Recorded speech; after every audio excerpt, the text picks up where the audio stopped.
आप सब लोगों का बहुत बहुत स्वागत है। जगदीश शर्मा भाई, आपकी पार्टी के नेता कह रहे हैं हमने इतनी सारी चीजें इसीलिए बताई कि योगी को सिर्फ उनके भगवा चोले के आधार पर देखना और जज करना, यह कब तक चलता रहेगा? और आप ऐसा करके क्या हासिल करना चाहते हैं और क्या मैसेज देना चाहते हैं जब आपके पार्टी के नेता कहते हैं कि सीता का हरण करने जो आदमी आया था, वो भी, जो रावण आया था, वो भी भगवा चोले में आया था? तो भाई अगर आपको योगी आदित्यनाथ पर हमला करना है, योगी आदित्यनाथ की आलोचना करनी है, तो उनके कपड़े की आलोचना करेंगे आप? उनके काम की आलोचना करते, उनकी नीतियों की आलोचना करते?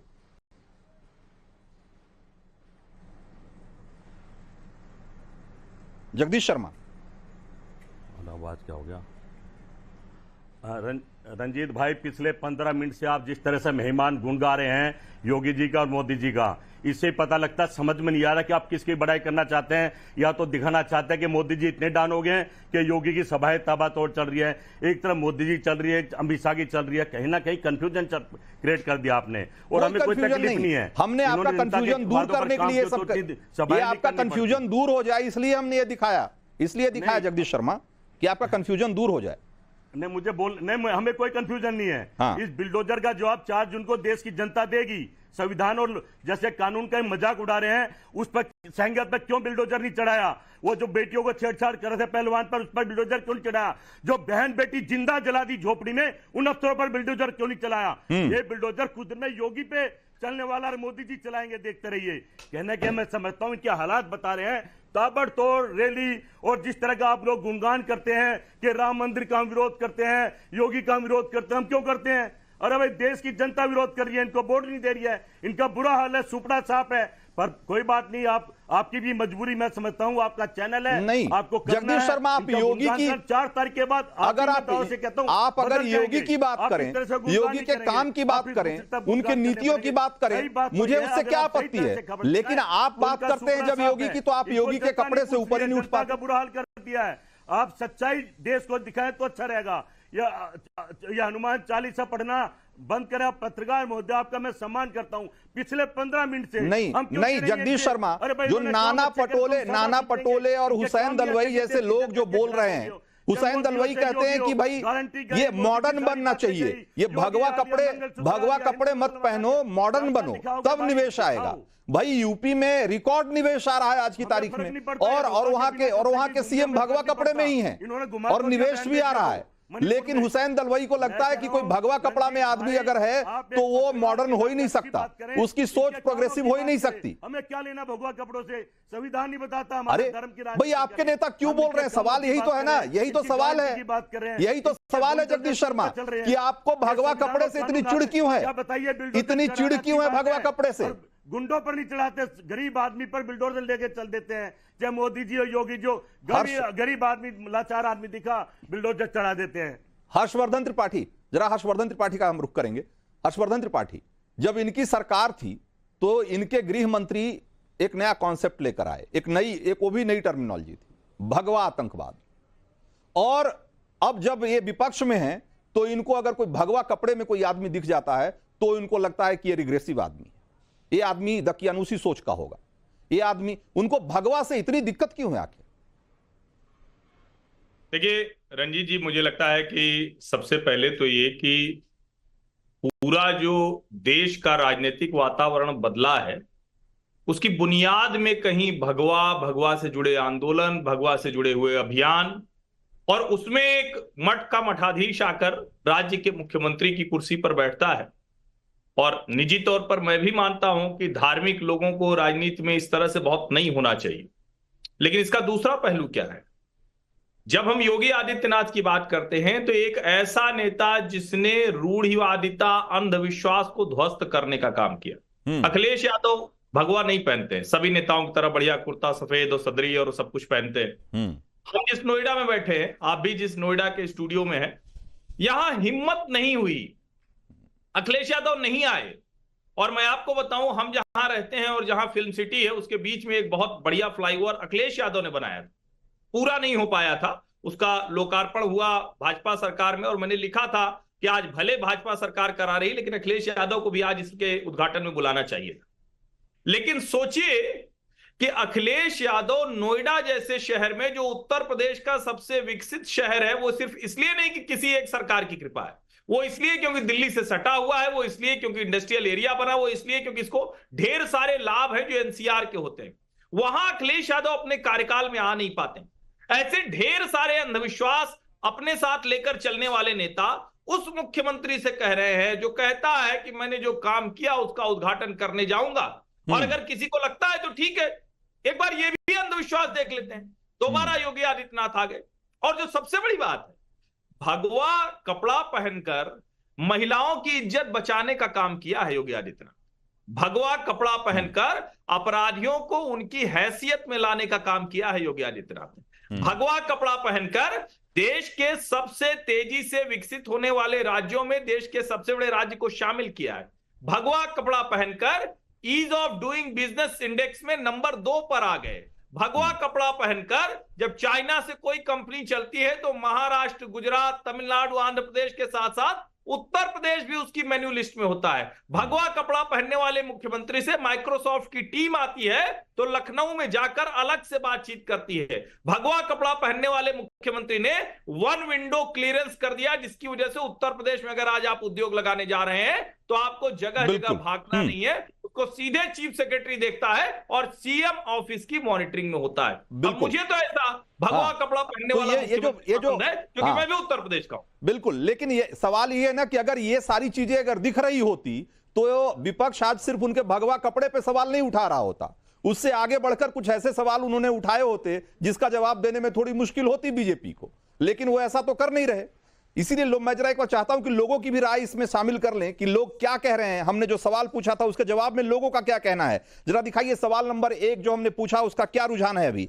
इंडी गठबंधन के नेताओं में बुलडोजर बाबा का इतना खौफ, यानी कि योगी आदित्यनाथ का इतना खौफ क्यों है, ये हमने सवाल किया था और लोग क्या कह रहे हैं इसके जवाब में देखिए। करीब 57.5% लोग कहते हैं कि योगी सुशासन के प्रतीक हैं, उनका जो बुलडोजर है वो सुशासन का प्रतीक है, और योगी हिंदुत्व का बड़ा चेहरा बन चुके हैं, ऐसा मानने वाले लोग करीब 32.5% हैं। और करीब 10% लोग कहते हैं कि योगी के जाने से, या यूं कहें कि योगी के पहुंचने से ध्रुवीकरण का जो है वो डर सताता है विपक्ष को, इसलिए वो इनका विरोध करते हैं।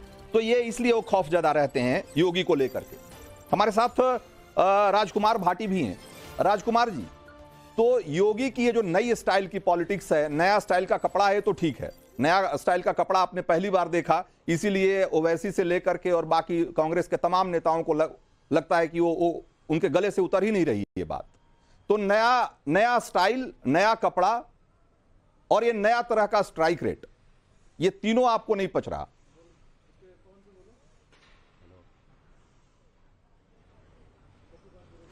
जगदीश शर्मा बहुत गंभीर बात कह रहे थे, अपनी बात रख रहे थे, अपना राजनीतिक पक्ष रख रहे थे, लेकिन आपने उनका एक भी वाक्य सुनने नहीं दिया। आप लगातार बोलते रहे, उनकी बात आपने सुनने ही नहीं दी श्रोताओं को कि वो कहना क्या चाहते हैं। अब हर्षवर्धन त्रिपाठी जी 2.5 मिनट तक बोले क्योंकि वो योगी जी के समर्थन में बोल रहे थे। उन्हें आपने बिल्कुल श्रद्धा के साथ ऐसे सुना जैसे मुरारी बापू की कथा चल रही हो। आपको भी अगर यही होना इस डिबेट में तो मेरे बोलने का कोई फायदा नहीं है, क्योंकि मैं बोलना शुरू करूंगा। बोलिए आप मैं भी आपको 2 मिनट सुनूंगा, हाथ जोड़ के कहिएगा तो हाथ जोड़ के सुन लूंगा। आप बोलिए तो। हाँ, अगर आप 2 मिनट मुझे सुन लेंगे तो आपकी बड़ी मेहरबानी होगी। और जो जगदीश शर्मा के साथ हुआ अगर वही मेरे साथ होना है तो मैं बिल्कुल तुरंत उठ जाऊंगा डिबेट से। नहीं, आप बोलिए, करने को फायदा। आप बोलिए। देखिए, आप रंजीत जी बहुत गंभीरता के साथ कहना चाहता हूं, मैं हिंदी साहित्य का विद्यार्थी रहा हूं। जब राजशाही थी, खासतौर से मध्यकाल में जब राजा महाराजा होते थे, तो हर राजा अपने दरबार में 2-3 कवि रखता था जो झूठी सच्ची प्रशस्तियां गाने का काम करते थे, कविताएं लिखते थे। जैसे शिवाजी के दरबार में भूषण कवि होते थे तो साजी चतुरंग सैन रंग, अंग में उमंग धार, सरजा शिवाजी जंग जीतन चलत है, और सारी धरती हिलती है, आसमान हिलता है जब उनकी सेना। इस तरह की झूठी गाथाएं लिखते थे क्योंकि उनकी रोजी रोटी उसी से चलती थी। आज यही प्रशस्तियां गाई जा रही हैं पत्रकारों के रूप में, एंकर के रूप में। आपने 9 मिनट तक, पूरे 9 मिनट योगी जी की प्रशंसा की और ऐसी ऐसी खूबियां उनमें बताई जो खुद योगी जी को पता नहीं है, जो हर्षवर्धन जी को भी पता नहीं है, बीजेपी के लोगों को भी पता नहीं है। भाई ईश्वर से एक आध इंच नीचे ही आपने छोड़ा उन्हें, वरना ईश्वर के बराबर पहुंचा दिया।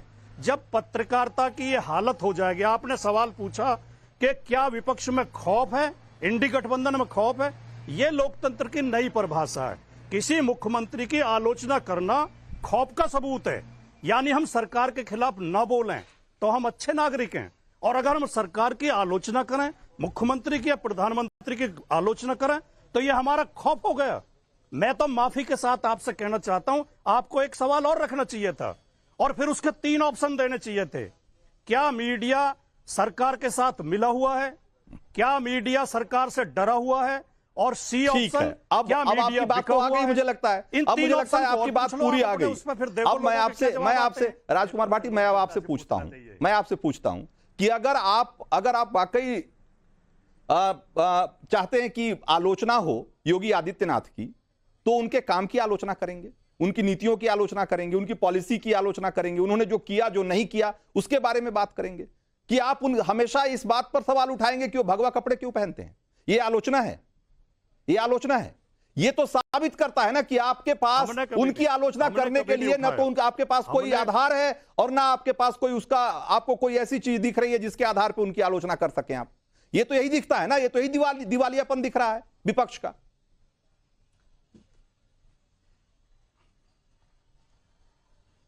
माननीय योगी आदित्यनाथ जी उत्तर प्रदेश के मुख्यमंत्री हैं, और उत्तर प्रदेश में मुख्य विपक्ष हम हैं। हमारे नेता विपक्षी दल हैं विधानसभा के अंदर। हमने कभी उनके पहनावे पे टिप्पणी नहीं की, हमने या हमारे नेता ने। मैं हर्षवर्धन जी की बात से सहमत हूं, अगर संत महात्मा टाइप के लोग राजनीति में आए तो और अच्छी बात है, लेकिन अगर संत हो तो कबीरदास जी ने लिखा है, कबीरदास जी को आपने पढ़ा होगा कि कौन जोगी सब करे मन को बिरला कोई, सीधी सहजे पाइए जो मन जोगी होई। तन का जोगी होने से कुछ नहीं होता, मन के जोगी होइए। मन में लोगों के प्रति प्रेम पैदा कीजिए। मन में किसके क्या है? मन का जोगी, उसका अगर उसका कोई पैमाना अगर आपके पास हो तो आप बता दें। लेकिन भाई हम तो और कबीरदास का एक दोहा और सुन लो। नहीं कबीर, एक दोहा और सुन भाई कबीर के पैमाने पर अगर आप संतों की तुलना करने लगेंगे, आपको याद रखना होगा, ये आपको याद रखना होगा राजकुमार भाटी की वो संत के साथ साथ एक राजनेता भी हैं, ठीक है ना? तो संत तो हैं ही, वो राजनेता भी हैं, और राजनेता के तौर पे भी वो मुख्यमंत्री के तौर पे भी उनकी एक जिम्मेदारी जवाबदेही है। और अगर आप उसको सिर्फ वो संत वाली तुलना में, अगर संत वाले पैमाने पे देखना चाहते हैं, तो गोरखपुर के मठ के तौर पे उनकी जो उनका जो रोल था उसको सिर्फ देखिए। लेकिन अगर मुख्यमंत्री के तौर पे अगर बात करेंगे ना, तो मुख्यमंत्री के तौर पे उनके कार्यकाल को देखिए, उनकी उपलब्धियों को देखिए, उनकी कमियों को देखिए। लेकिन भाई अगर ये अकबरुद्दीन ओवैसी कहते हैं कि वो कैसे कैसे कपड़े पहनता है, तमाशे का दिखता है, किस्मत से चीफ मिनिस्टर बन गया। भाई दिग्विजय सिंह कहते हैं कि भगवा पहनकर मंदिरों में बलात्कार हो रहे हैं। आप ऐसे देखिए ना, फारूक अब्दुल्ला क्या कह रहे हैं, हुसैन दलवाई क्या कह रहे हैं कि रोज धर्म की बात करो, भगवा कपड़े मत पहनो, थोड़ा मॉडर्न बनो। भाई ये रोड शो करने के लिए गए थे योगी आदित्यनाथ मुंबई, निवेश लाने के लिए, और वहां कांग्रेस के नेता ये कहते हैं कि भाई आप मॉडर्न बनो, भगवा कपड़े मत पहनो। तो ये क्या दिखाता है? किसी के पहनावे पे या किसी की आस्था पे कोई भी सवाल उठाता हम उससे सहमत नहीं है, हम उसका विरोध करते, कोई भी हो चाहे।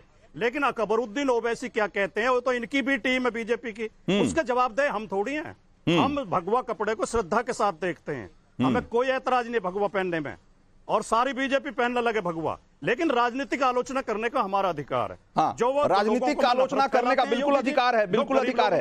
एक बार ममता काले के पास, जो एक वर्ग विशेष के खिलाफ बोलते हैं हमेशा, और जो ओबीसी और दलित समाज के साथ अन्याय उनकी सरकार में हुआ है, जो ओबीसी के हक मारे गए हैं, पीडीए का शोषण हुआ है। ठीक है, मैं आपके पास फिर से आऊंगा, ममता काले के पास जाएंगे, लेकिन उससे पहले जरा सवाल नंबर 2 का भी एक बार रुझान दिखा दीजिए। चुनाव में योगी आदित्यनाथ के इतने ज्यादा प्रचार का मतलब क्या है? जरा ये दिखाइए कि जिस तरीके से उनकी डिमांड है और जिस तरीके से वो लगातार रैलियां कर रहे हैं, लोग क्या सोचते हैं इसके बारे में जरा बताइए। योगी की बातों पर लोगों को भरोसा, ऐसा मानने वाले लोग कितने लोग हैं? 75% लोग मानते हैं कि योगी की बातों पर लोगों को ज्यादा भरोसा है, इसलिए उनकी ज्यादा रैलियां लगाई जा रही है। योगी की रैली का मतलब जीत पक्की है, जैसा कि हमने बताया कि स्ट्राइक रेट 60% से ज्यादा है, 65-68% है योगी का, इसलिए भी लोग चाहते हैं कि उनकी रैलियां हों। और विपक्ष पे ज्यादा तीखे हमले करते हैं योगी आदित्यनाथ, बिल्कुल ही बेझिझक और बिल्कुल बेवाकी से बोलते हैं, इसलिए उनकी ज्यादा डिमांड है ऐसा मानने वाले लोग 11% हैं। तो 75% लोग मानते हैं कि योगी की बातों में पे भरोसा दिखता है, वो जो कहते हैं वो करते हैं, ऐसा लगता है। तो एक बार चलते हैं ममता काले के पास। ममता जी भाई, ये आपने हमारे सारे पैनलिस्ट को सुन लिया और ये बात तो स्पष्ट है कि आज की तारीख में योगी आदित्यनाथ बीजेपी के सबसे बहुत कद्दावर जो नेता हैं उनमें से एक हैं, और जाहिर सी बात है कि उनकी आलोचना होनी चाहिए, और एक मुख्यमंत्री के तौर पे उनका दूसरा कार्यकाल है तो आलोचना होनी चाहिए। लेकिन आलोचना का स्तर भी तो देखना पड़ेगा ना कि आलोचना के नाम पर क्या हो रहा है। आलोचना के नाम पे आप सिर्फ एक मजहब को, एक धर्म को बदनाम करने की कोशिश कर रहे हैं, उसकी आस्था को, उसके पहनावे के उस पर सवाल खड़े कर रहे हैं आप। जी रंजीत जी बहुत बहुत धन्यवाद। संत शिरोमणि कबीरदास जी की बात करिए राजकुमार भाई ने, तो उन्हीं का एक दोहा मैं भी सुना देती हूं कि ऐसी वाणी बोलिए मन का आपा खोए, औरन को शीतल करे आपू ही शीतल होए। और ये मैं समर्पित कर रही हूं उन लोगों को जो योगी आदित्यनाथ जी के वस्त्रों के ऊपर इतनी घटिया, भद्दी और गंदी टिप्पणी कर रहे हैं। मतलब अगर आपको एक नेता के बारे में कुछ बोलना है तो बिल्कुल आपने सही बोला, आप उनके कामों के बारे में बोलिए ना, आप कामों पर आलोचना कीजिए। और जनता जनार्दन होती है, प्रत्यक्षम किम प्रमाणम, बिल्कुल सही होता है। यदि पिछले पूरे 5 वर्ष योगी जी ने काम नहीं किया होता तो 37 वर्ष के बाद इतिहास नहीं दोहराया जाता यूपी के अंदर और बाबा की सरकार नहीं आती। अब भगवा से जिन लोगों को परेशानी है वो वही लोग हैं रंजीत जी, जिन्होंने प्रभु श्री राम को ललकारा था, सुप्रीम कोर्ट में जाकर के उनके अस्तित्व को नकारा था। आज 500 वर्षों के बाद जब प्रभु श्री राम का मंदिर बना, यानी राम राज्य इस देश में, पूरे अयोध्या के में ही नहीं पूरे देश में जब स्थापित हुआ, पुनर्स्थापित हुआ, और रावणों की जब लंका जली, और कौन से रावणों की लंका, भ्रष्टाचार करने वाली, झूठ बोलने वाले रावणों की जब लंका जली तो उनको तकलीफ हो गई। अब भगवा के बारे में दो तीन शब्द बोलना चाहती हूँ। मुझे बड़ा गर्व है कि उत्तर प्रदेश के और मेरे उत्तराखंड के जो है मूल रूप से ऐसे योगी आदित्यनाथ जी भगवा पहनते हैं। क्यों? क्योंकि भगवा माने तपस्या, भगवा माने तप, भगवा माने सच्चाई, भगवा माने जनसेवा, भगवा माने विकास, भगवा माने सम्मान, भगवा माने न्याय, भगवा माने अहिंसा और भगवा माने ईमानदारी। और इसलिए मैं कहती हूं कि जो भगवे की ताकत है वो सफेद पोश नहीं समझ सकते, जिन्होंने पूरी जिंदगी स्वतंत्रता के बाद सफेद कपड़े पहने, उजले कपड़े पहने, कुर्ता पैजामा, और उसके बाद काले काम किए, इस देश के अंदर भ्रष्टाचार किया। अब जल्दी से मेरे को आप 10 सेकंड और दे दीजिए, मैं बाबा जी के बुलडोजर की बात करना चाहती हूँ। देखिए, एक जमाना था उत्तर प्रदेश के अंदर जब जो बुलडोजर था ना वो सरकार का नुमाइंदा बनकर के माफियाओं के हाथ में खेलता था और गरीब सच्ची ईमानदार जनता के ऊपर खौफ बरसाता हुआ चलता था। लेकिन अब बदल गई है सत्ता, बुलडोजर वही है रंजीत जी, केवल मुख्यमंत्री जी बदल गए, सत्ता बदल गई, और अब वो जो बुलडोजर है ना वो जनता। जगदीश शर्मा, ये योगी स्टाइल पॉलिटिक्स की कोई काट नहीं है आपके पास। ये जो ममता काले कह रही है कि ये जो नई स्टाइल की पॉलिटिक्स है, ये पॉलिटिक्स की जो नई भाषा और नई तस्वीर हम दिखा रहे हैं, इसकी कोई काट नहीं दिखती, इसीलिए आप इस तरह की बातें करते हैं। आप रंजीत भाई, आप बिल्कुल ठीक कह रहे हो, हमारे पास कोई काट नहीं है। ममता काले जो दुखी है, मैं समझ रहा हूं उनका दुख। इनसे एक बात पूछिए, जो माँ बेटी जिंदा जला दी थी योगी सरकार में झोपड़ी के अंदर, उस पर कुछ बोलेंगी? जो सेंगर ने इज्जत लूटी बहन बेटियों की, उस पर बिल्डोजर क्यों नहीं चला, उस पर कुछ बोलेंगी? ब्रिजभूषण जिन बेटियों की इज्जत लूटी, तार तार कर, उन पर कुछ बोलेंगे? बड़ी दुखी है, बहुत अफसोस कर रही है। ये वन वे चल रही है, सही मायने में। ये इन्होंने लिखा राजनीतिक विश्लेषण, नो, राजनीतिक विश्लेषण का मतलब है सच और सच्चाई और झूठ को दोनों को दिखाए। आप योगी की तारीफ तो कर रही हैं, इन पर बात समर्थन करिए ना देश के सामने। वो जो नंगी हमारी बहन बेटी मणिपुर में नंगी घुमा दी, उन पर कुछ बोलेंगी? कुछ तो शर्मिंदा होंगी या उस पर भी जोश दिखाएंगी? और बिल्डोजर चलाने तो सच्चाई पर, जो झूठे लोगों पर चलाइए, अच्छी बात है। और बिल्डोजर चलाना किसी सरकार का काम नहीं है, यह संविधान और कानून का काम है। कोई भी बाबा के बिल्डोजर किसी पे चढ़ा दे वो गलत बात है। कानून क्यों बनाए हैं, संविधान क्यों बना रखा है, इसको भी बंद करने के चक्कर में ये बहन हमारी दुखी है। बताइए, गुणगान करे योगी जी के, योगी जी गुणगान करे। अरे राम मंदिर का हमने कभी विरोध नहीं करा, ये कहते हमने विरोध करा। हमने भगवा का विरोध नहीं करा, ये कहते विरोध करा, जबरदस्ती थोपे जा रहे मन की मर्जी टीवी में बैठकर। बताइए कौन विरोध करता है? हम तो नहीं करते भगवान राम का।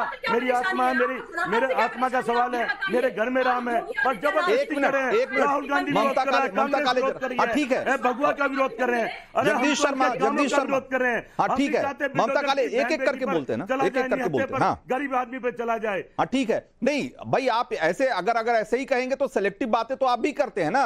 आप जिनके साथ है दिल्ली में चुनाव लड़ रहे हैं, वहां राज्यसभा सांसद की पिटाई हो गई, आपने क्या बोल दिया?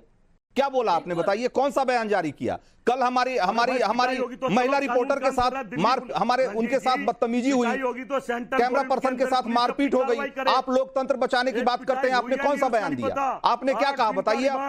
भाई आप ये सिलेक्टिविज्म सब जगह चल रहा है ना जगदीश शर्मा, जब 25 तारीख तक घुमाएंगे ये सब। और पश्चिम बंगाल पे क्या बोल दिया? संदेश खाली पे क्या बोला आपने? वहां तो आप साथ में भी चुनाव नहीं लड़ रहे हो। दिल्ली में कहने को साथ है, लेकिन बंगाल में साथ नहीं है, वहां भी आप नहीं बोल पाए। दिल्ली पुलिस को गाली दे रही है, हाथ लगाया नहीं है। आप इधर की बात उधर घुमाएंगे तो इससे कोई समाधान नहीं निकलेगा। शाम तक सारी मीडिया जगदीश शर्मा, आपसे जो सवाल हो रहा है उस सवाल का जवाब दे सकते हैं तो दीजिए, वरना यहाँ की बात वहां करने का कोई फायदा नहीं है ना। कभी मनमोहन सिंह ने इतनी रैलियां करी रंजीत जी, कभी मनमोहन सिंह ने ताबड़तोड़ रैलियां करी, इनके सारे नेता ताबड़तोड़ रैली कर रहे हैं क्योंकि इनको पता है इनका समय खराब आ गया है। काम करो तो ताबड़तोड़ रैली करने की जरूरत नहीं पड़ती। हर्षवर्धन जी, ये एक नई बात कह रहे हैं जगदीश शर्मा एक नई बात कर रहे हैं कि ज्यादा रैलियां कर रहे हैं, इसका मतलब है कि इनको ज्यादा जरूरत है, ये हार रहे हैं इसलिए ज्यादा रैलियां कर रहे हैं। भाई इनको ज्यादा मेहनत नहीं दिखती, इनको वो कमिटमेंट नहीं दिखता, और इस मेहनत का फल इनको नहीं दिखता। अगर सही तरीके से इसको एनालाइज कर पाते, इसका विश्लेषण कर पाते, तो मुझे लगता है कि यही असली समस्या है कांग्रेस की। देखिए रंजीत जी, देखिए जगदीश जी क्या है ना, बड़े जिसको कहें कि खाए पिए अघाए नेता हैं, और जगदीश जी तो गांधी परिवार के बहुत नजदीकी हैं, रॉबर्ट वाड्रा के बहुत नजदीकी हैं, प्रियंका जी के बहुत नजदीकी हैं। हाँ। तो इनको वो सब करने की आवश्यकता नहीं है, न तो गांधी परिवार को बहुत मेहनत करने की आवश्यकता है, न किसी को। लेकिन जो भी जमीन पे नेता रहता है, भाटी जी हैं, और जो लोग जानते हैं उत्तर प्रदेश में जब मुलायम सिंह यादव ने समाजवादी पार्टी खड़ी की थी तो उनको क्या क्या नहीं करना पड़ा था। मुलायम सिंह यादव ने उत्तर प्रदेश के किसी हिस्से, किसी गांव, किसी कस्बे, किसी शहर को छोड़ा नहीं, और वो दिन रात मेहनत करके तब वो समाजवादी पार्टी को वहां ले गए कि वो पार्टी उत्तर प्रदेश में राष्ट्रीय पार्टियों के मुकाबिल बड़ी हो गई थी। बिल्कुल। भारतीय जनता पार्टी 47 सीटें थी उसकी। 2012 का चुनाव अगर किसी को याद हो तो भारतीय जनता पार्टी की 47 सीट थी, और आज भारतीय जनता पार्टी 255 सीटों वाली पार्टी है विधानसभा में। नरेंद्र मोदी, योगी आदित्यनाथ, अमित शाह, या जो ये नेता जिनको हम कह रहे हैं कि ताबड़तोड़ रैलियां कर रहे हैं, इनका और काम क्या है? चुनाव के बीच में जनता के पास जाना, अपनी बात कहना, अपने किए काम बताना, जो सामाजिक मुद्दे हैं उसको बताना, उसके आधार पर जनता को अपने साथ जोड़ना, और अगर सरकार मिल जाए तो उस आधार पर जो एजेंडा आपने कहा था कि हम पूरा करेंगे उसको लागू करिए। जनता दोबारा चुन लेगी या निकाल बाहर कर देगी। अब जगदीश शर्मा जी ने ये गणित बताया, जिन मनमोहन सिंह जी की बात कर रहे हैं जगदीश जी, मनमोहन जी कभी लोकसभा का मुंह नहीं देख पाए, हमेशा राज्यसभा से जाते रहे। दुर्भाग्य ये कि अब कांग्रेस की सबसे वरिष्ठ नेत्री श्रीमती सोनिया गांधी जी भी राज्यसभा से पहुंचेंगी। राज्यसभा नेता मास लीडर की पहचान नहीं होता है, मेहनत से थक जाती है पार्टी तो वो रास्ता चुनती है। पत्रकार महोदय, बिल्कुल। तो नहीं, मुझे लगता है कि जगदीश शर्मा के सवाल का सही जवाब आ गया है, और बिल्कुल आपने जैसा कि कहा हर्षवर्धन जी कि भाई लोगों की जो है ना इस तरह की पॉलिटिक्स जो नरेंद्र मोदी और योगी आदित्यनाथ कर रहे हैं कि रोज की 4-4, 5-5 रैलियां, रोड शो, और उसके बाद मैं कह रहा हूं कि यही सवाल भाटी जी से पूछिए। जगदीश शर्मा कह रहे हैं कि बहुत मेहनत कर रहे हैं, मनमोहन सिंह तो नहीं करते थे, भाटी जी से पूछिए क्योंकि वो नेता है, मैं उनको भी जानता हूं। कोई भी व्यक्ति जिसको जरा मैं पूछता है सवाल पूछता, लेकिन समय की कमी है। मैं राजकुमार भाटी जी के पास अब नहीं जा पाऊंगा, समय की कमी है। आप सब लोगों का बहुत बहुत शुक्रिया। For more of such videos do like, share and subscribe to ET Now Swadesh।